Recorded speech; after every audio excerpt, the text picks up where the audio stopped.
दोस्तों, इजराइल और ईरान युद्ध में कुछ बहुत बड़ा होने जा रहा है। परमाणु को लेकर शुरू हुई दोनों देशों की जंग में दुश्मनी की इंतहा यहां तक हो गई है कि इजराइल के प्रधानमंत्री नेतन्याहू ने क्लियर कह दिया है कि ईरान के सुप्रीम लीडर खामने की हत्या से ही यह जंग खत्म हो सकती है।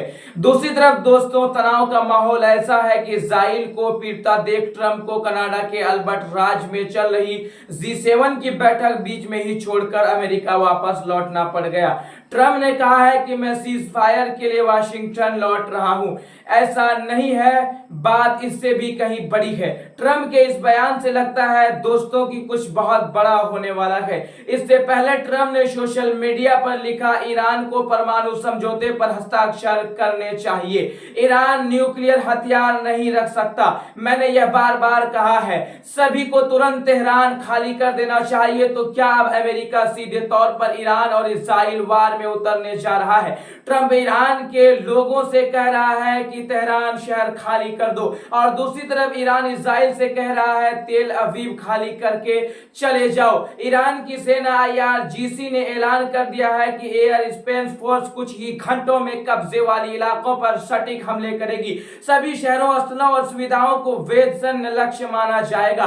दोस्तों, ईरान यह बात बहुत अच्छी तरीके से जानता है कि अमेरिका आज नहीं तो कल इजराइल की तरफ से खुलकर सामने आ जाएगा। मोहसिन रिजाई ने तुर्की, सऊदी अरब, पाकिस्तान और अन्य इस्लामिक देशों से इजराइल से लड़ने के लिए ईरान के साथ मिलकर के एक इस्लामिक सेना बनाने के लिए साथ आने की मांग करती है। रिजाई ने ईरानी मीडिया को दिए एक इंटरव्यू में तुर्की, सऊदी अरब और पाकिस्तान जैसे प्रभावशाली इस्लामी देशों से मिलकर एक संयुक्त इस्लामिक आर्मी बनाने की अपील की है, जिसका जो मकसद है वो इजराइल के खिलाफ निर्णायक मोर्चा खोलना है। दोस्तों, अमेरिका ने मिडिल ईस्ट और यूरोप में अपनी सैन्य ताकतें बढ़ा दी है। अमेरिका ने इन जगहों पर और फाइटर जेट्स में तेल भरने वाले प्लेन और वॉरशिप तैनात कर दिए हैं।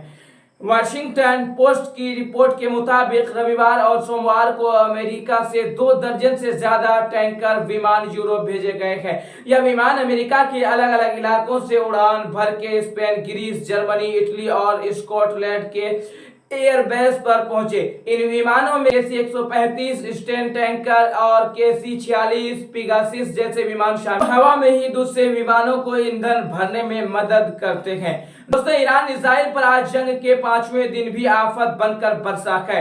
एक साथ 20 मिसाइलें लगी गई है, जिनमें से 5 टारगेट पर लगी है। इजराइल ने पलटवार करते हुए ईरान के टीवी न्यूज चैनल पर हमला कर दिया है। ईरान की राजधानी तेहरान में national TV news channel Islamic Republic of Iran broadcasting यानी IRIB की बिल्डिंग पर बम गिराए। जब इजराइल ने ईरान के न्यूज चैनल पर बम गिराए तो एंकर न्यूज पढ़ रही थी और वह यह कहती हुई सुनी जा रही थी कि ईरान इजराइल के जुल्म के आगे झुकेगा नहीं। पूरा ईरान सरकार के साथ खड़ा है। हम सब एक हैं और इजराइल से लड़ेंगे, तभी बम गिर जाता है। टीवी एंकर के मुंह से अल्लाहू अकबर का घोष सुनाई देता है। पीछे लगी टीवी काली हो जाती है। छत से जो मलबा है वो गिरने लग जाता है। फिर जोर जोर से अल्लाहू अकबर, अल्लाहू अकबर इस तरह के नारे सुनाई देने लगते हैं। अल्लाहू अकबर, अल्लाहू अकबर, अल्लाहू अकबर। दोस्तों, मैं फिर से कह रहा हूं कि ईरान जिस तरह से इजराइल के तेल अवीव, हाइफा, तामरा, पेता, तिकुआ, सामदगान, जफा, बतियाम, शोन, लेजियान जैसे शहरों पर जो ताबड़तोड़ हमले कर रहा है, उससे बिल्कुल क्लियर है कि रणनीतिक तौर पर इजराइल से ईरान की ताकत को भांपने में कुछ गलती हुई है। भले ही ईरान अमेरिका और इजराइल की मिलीजुली ताकत के आगे कमजोर है, लेकिन इजराइल के मेन सिटीज को खंडर बनाया जा रहा है। नुकसान ईरान का हो रहा है, इजराइल के भी परखच्चे उड़े हुए हैं। दोस्तों, खबरें ये भी है कि चीन का कार्गो प्लेन ट्रांसपोर्ट बंद करके तेहरान में लैंड हुआ है। खबरों में कहा जा रहा है कि इस प्लेन में ईरान की मदद के लिए असलाहा बारूद हो सकता है। चीन की एंट्री अमेरिका को सीधी चुनौती दे रहा है कि अब दो ही रास्ते बचते हैं।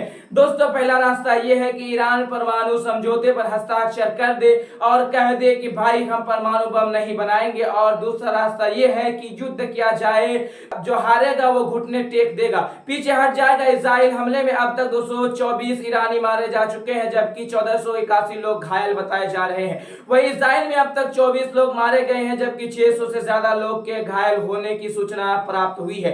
ईरान की राजधानी तेहरान में सुरक्षा कारणों के चलते भारतीय दूतावास ने वहां मौजूद भारतीय छात्रों को शहर से बाहर सुरक्षित स्थानों पर भेज दिया है। इसके अलावा जो भारतीय नागरिक खुद से यात्रा करने में सक्षम है, उन्हें भी सलाह दी गई है कि वह हालत को देखते हुए तेहरान छोड़ दे। इस बीच में भारतीय नागरिकों को ईरान अर्मेनिया सीमा के रास्ते देश से बाहर निकलने में मदद की गई है। दूतावास ने यह भी कहा है कि स्थिति जैसे जैसे बदलती है वैसे वैसे और एडवाइजरी भी जारी की जा सकती है।